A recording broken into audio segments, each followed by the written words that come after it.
you guys will see my eyes darting. So thank you so much for joining me tonight, guys, in what I'm calling behind the scenes of strategic approaches to the IRP. And I know that you guys had a very big week. Week 5 is always a bit crazy.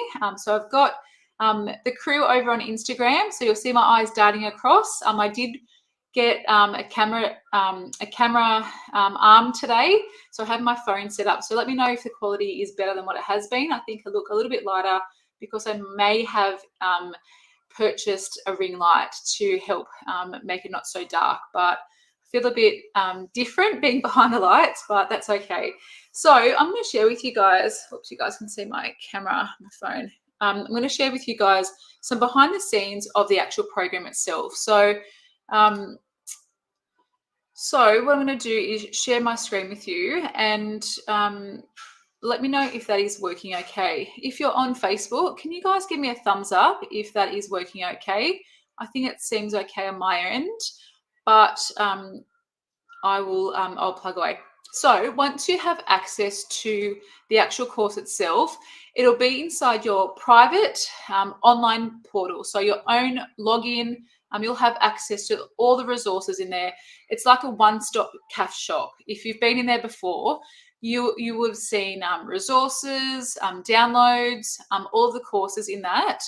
And in the background, I've been working on a bit of a team approach. I'm working on a new website with my business coach. So they are creating a really awesome website that is going to be so much more seamless for you guys to access all of your things. So once you log in, you'll have access to a library, your CAFS library, and inside your CAFS library, you'll have access to everything that you have, registered for in the CAFS world. So if you're on Facebook, let me know if you guys can see this. But once you log into the portal, you'll have access to everything inside the course. So there are 8 modules inside strategic approaches to the IRP. So if you did it last year, there were a few bonuses that I put on at the end, and they've actually been included in the program now. So 8 modules. So module 1 is really about looking at that whole approach. How are we going to start this? So it's kind of starting up for success, an actual strategic approach to the actual process itself. And then we look at really strategic links that you guys can make. Many of you guys who were on here last night, you guys learned all about making strategic links in the CAFS course. So we look at IRP topics, how you might approach it with your CAFS crew, how you might kind of go through that process with your CAFS crew to really make some decisions about what you guys are going to do in a teacher facilitated version, and really making that strategic connection to other course concepts. So I mentioned this last night and I probably didn't go into too much detail, but what I've been suggesting, I do this inside the program, is suggest that you guys tackle it from whatever you think. So it might be linking it to your options. So that's something that I've looked at in the past. Our RAP data was a little bit lower in the option for the 15 marker. So I took that as my opportunity to really go big and go, well, I'm actually going to relate my IRP topic to my option. And I knew that that piece of technology is something that we're going to talk about over and over again. So that then became my focus. I then looked at it again strategically and looked at the course and went, okay, where can my kids really capitalize on what they're doing? How can I really be more strategic about what I do? So when I had my 2 classes, so the cohort from last year, they actually did 2 parts of the course. We did the case study within the actual option, and then we linked it to 2 parts of the syllabus. We linked it to the health side of the community aspect, and then we also linked it to the workplace. So just being really strategic. Hey, Lise, nice to see you on. Hey, Lauren, just being really strategic about the decisions we were making with the actual focus itself. So that was our focus.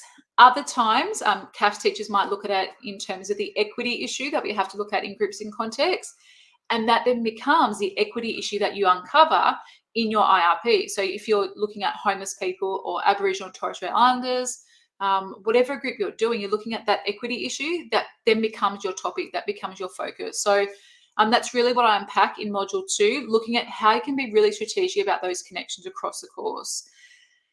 Module 3, I'm going to show you guys inside this in a sec, but module 3 is all about embedding that research all the way through. We spoke about that last night on the free webinar, that embedding research methodology is often a bit of a secret ingredient. Many of us in the past, or if we're still kind of doing that, that student-centered IRP, we don't touch research methodology we don't touch it after we kind of introduce it. And then it's like two separate courses. It's like week 1 to 4 or 1 to 3 is kind of like research, and then we forget about it. And we kind of go, okay, well, we're now so focused on getting this process and this product up and running. I have, 15, 20 kids all over the shop. But then we kind of don't focus on that research methodology, which is counting towards 25 marks in the trial and then 25 marks in the HSE. We kind of leave that and forget about it and don't come back to it until trial time, until the HSE revision time. So again, making those strategic links, the kids are doing the process and we're learning the content hand in hand with each other. So when we do the questionnaire, we talk about the questionnaire. What is our questionnaire going to look at? What have our limitations been? What is our sample size for our questionnaire? What sample group are we using? So every little minute, every little part that we're playing within that process is really about being strategic. Okay,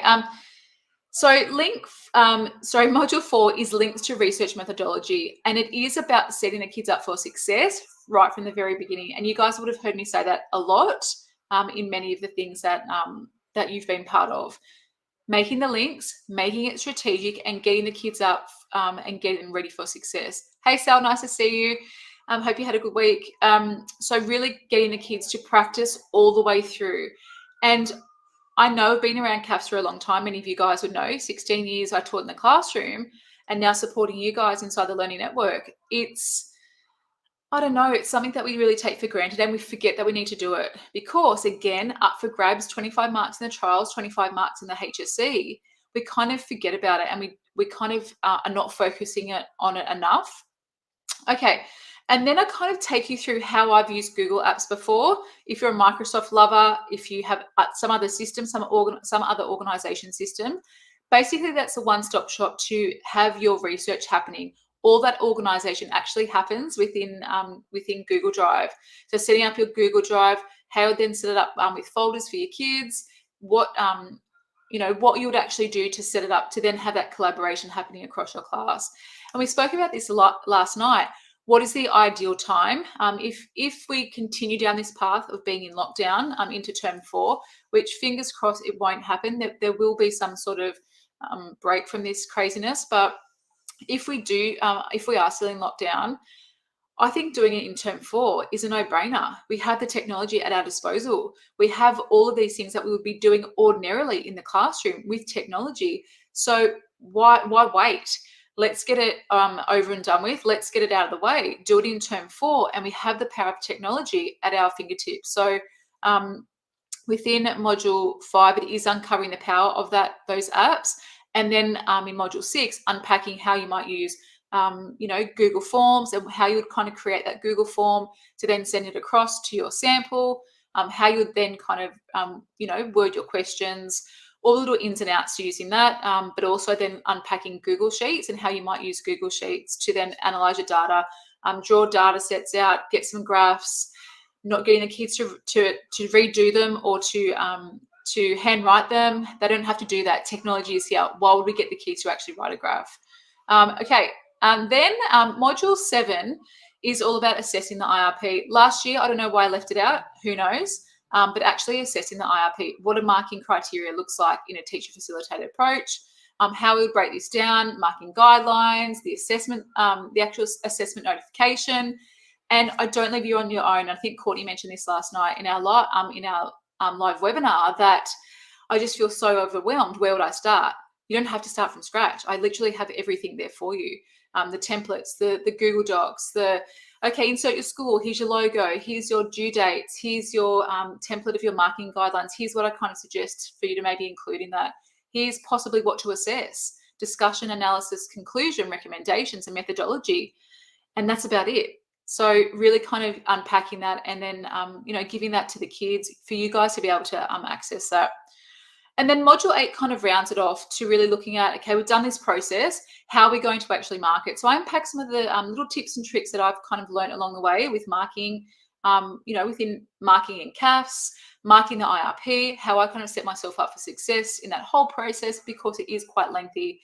and it does eat up so much of our time. But in strategic approaches to the IRP, it is about getting your time and wellbeing back.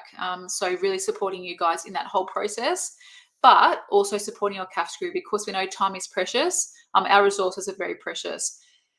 Okay, then you have two bonuses. So in strategic approaches, you have bonus 1, a whole course about assessment in CAFS. And this particular bonus is really for you guys to step back from the way you assess things. And inside my coaching and mentoring, I've really worked with you guys on possibly rejigging your scope and sequence, possibly looking at your assessment schedule. Are you actually assessing the option, or are you forgetting about it? Are you actually only just assessing it in our trials and then the HSE? Are you not giving the kids the opportunity for that? So I literally show you, how I set up my scope and sequence, what the ideal in my kind of, in Kell Bell's CAFS brain, what my ideal scope and sequence would look like, and then my assessment schedule, and then give you the templates and everything that you need for that. So, literally pulling out the outcomes that you want to include in yours, putting in the dates, all that sort of thing. And I kind of give you a little tip about assessing early. Many of our courses, many of our HSE courses, they assess towards the end of a unit of work, week 8, 9, and 10.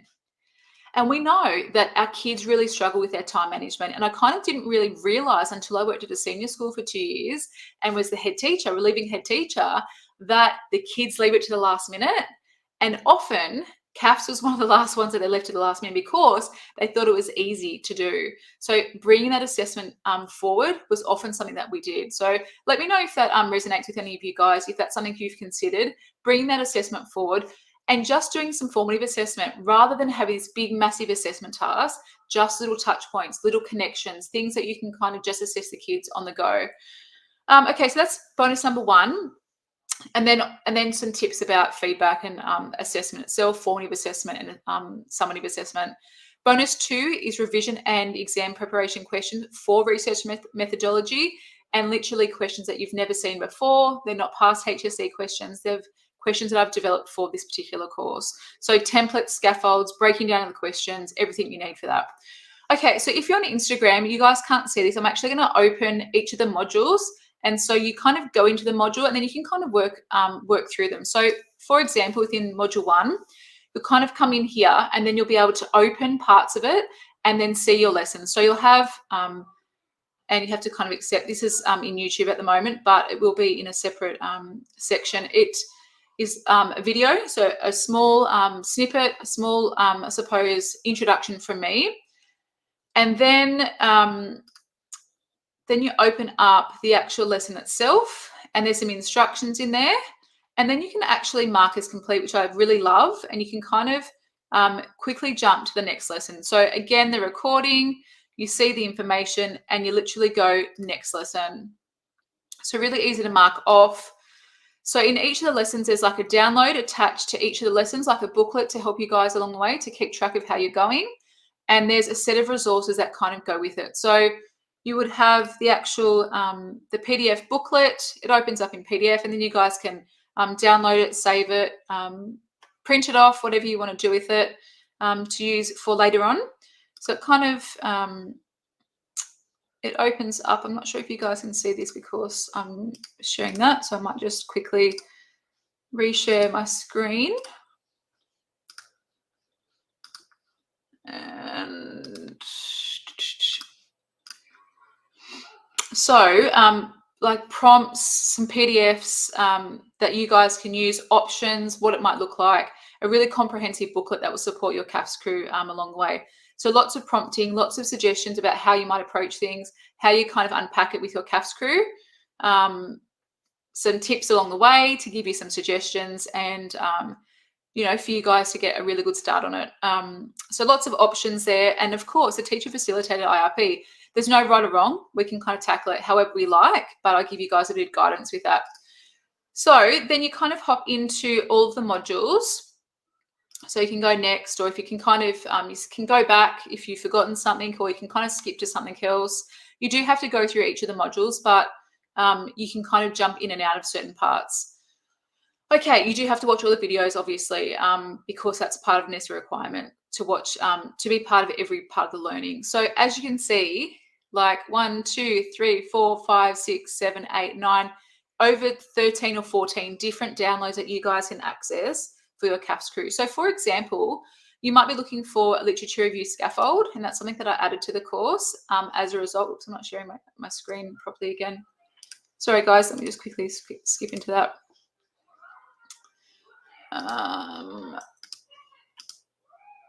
Okay, so you can kind of get a glimpse of a scaffold about the actual literature review, so what it actually takes. So step by step, so what to include, the purpose of it, the sources of data you might use, where you include it, why you include it, how you include it, then how the kids are going to set it up. So what they do for the introduction, the paragraphs, conclusion, and then literally a template that the kids can use to actually pop in their data and then create their own literature review. So literally everything is kind of scaffolded for the kids, because I know that that's what they need. They need so much scaffolding, so much hand-holding, because it is really tricky. Like, we're not researchers. We didn't go to university to become researchers. We learned a bit of research and we did it in our degrees, but, we're kind of learning this on the hop.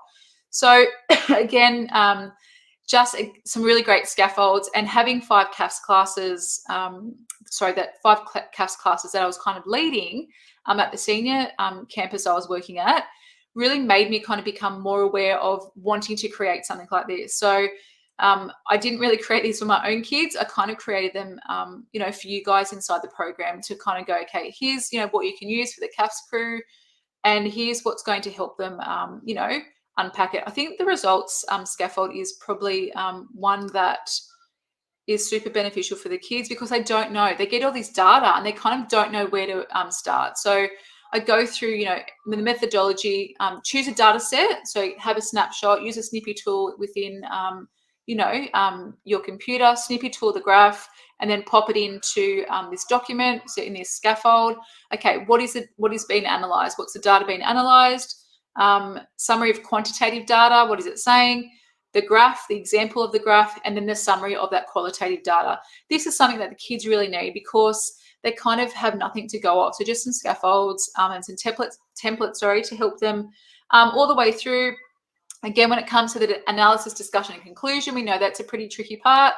So again, showing the kids a really easy way, really streamlined approach that is comprehensive and gives them a really great starting point. So I personally think this is the best part about the course, because the templates and scaffolds are done for your CAFS crew. So let me know in the comments, if you're on Instagram or if you're on Facebook, is there something that you are liking the look of straight away? Because these are things that, obviously stepping back from being in the classroom, I have been able to really capitalize on that and develop things that I think are going to work with your CAFS crew.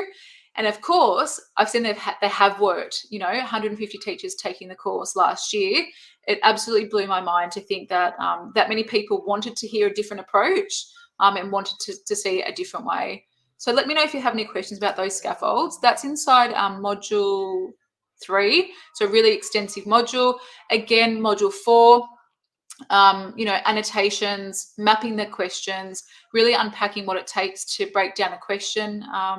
If you haven't been through a HSC, crew before, or if you haven't taught Year 12, I know many of you guys are in that situation. This is seriously some things that I've been kind of sharing a lot about recently over the last 12 months since starting, but things that I've tried and tested for many, many years with my CAF students, and some of them have actually come from the kids. So that's really, really helpful in there. Yeah, Leah, the scaffolds themselves have been really phenomenal, and lots of great feedback. So again, using the Google apps and just streamlining that process, making it so much more easier. And when the kids aren't there at school, you can access any of the data. Using Google Drive is so accessible for all of the kids. I know at my senior campus, we had some kids who didn't really have access to much technology, and they were just able to use that on their phone. So really easy and really straightforward. Okay, so that's module 5 and 6. And then inside module 7, it's really about unpacking the marking guidelines, what it looks like, how you might set that up with the kids, and how you might really show them, a really clear guideline. So as you can see, you can literally plug and play, add your dates, choose the weighting up to 20%, don't forget. And that's why this facilitated IRP should reflect the time and the energy and the effort and be reflective of those outcomes. Two outcomes, 4.1 and 4.2, our actual assessment should reflect that. I spoke to you guys last night about those big chunky IRPs, and if you didn't see that, sorry, not last night, the night before, you would see how much we used to get the kids to be handing in. It doesn't have to be like that anymore. So literally what I suggest for us to be marking, completed individually, completed as a group, and then, a marking guideline template for you guys to just really streamline the process. And then when it comes to actually assessing the IRP in terms of making judgments, I've got some work samples for you guys to be able to have a look at. So seeking the permission of my past students, but also showing you guys what a high, what a low, what a mid-range response really looks like and what you should be looking for. So I've also annotated these responses, and part of your evidence within the program is actually doing that. So I give you an example of a marking guideline, and then you give some feedback using my win feedback strategy. And then we kind of unpack that for 3 particular students' responses. I'll show you a sample of what I mean. So here's a sample. So you guys have to kind of have a look at it. What do you think? How do you think this should be marked? That sort of thing. And then I think I also provide an annotated sample, the high samples annotated, sorry. So then I've actually annotated the sample. As you can see, it's all pink for positive, green for growth is my way to give feedback. If you haven't heard that strategy before, you'll learn all about it inside Strategic Approaches to the IRP. So that's within there. So that's probably, I can probably show you, well, that's the end of the course. But the other thing that is also included in this particular course is an actual, I'm just going to stop sharing my screen now because you probably don't want to see just blank. The other thing that is inside Strategic Approaches to the IRP is, as I mentioned, that purposeful assessment in CAFS, a whole course that is actually 12 hours NESA accredited. So when you're starting your scope and sequence for next term, I literally take you through that. I unpack it every single way, every step of the way. When you go to do your assessment notification or your assessment schedule, again, scaffolds, everything that you need for that. And if you're working in a rural and remote situation, often that's really hard. You've got no idea where to start. That was kind of me. I wasn't rural and remote. I was in Blacktown, all girls Catholic school. But I had like I said last night, the syllabus in a textbook. I was super young. I didn't have very much experience. I had a beautiful PDHPE coordinator, and she was absolutely phenomenal, but she didn't know CAFS. And she'll tell you that. She's amazing at PDH, and she also taught CAFS with me a couple of times, maybe once or twice, can't remember. But just as a guiding point, because you don't know what you don't know. And I've been able to unpack all of my experience inside this particular course to show you my best practices with assessment. Again, strategy, the method to my madness, as I mentioned to you guys last night.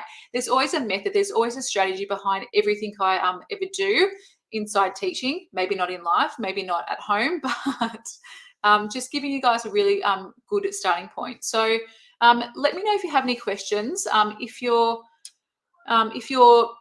wondering what else is included, as I mentioned to you guys last night, there is, if you access the course within the next few days, you'll have me as your private accountability coach inside a private Facebook group with over 20 so far CAFS teachers.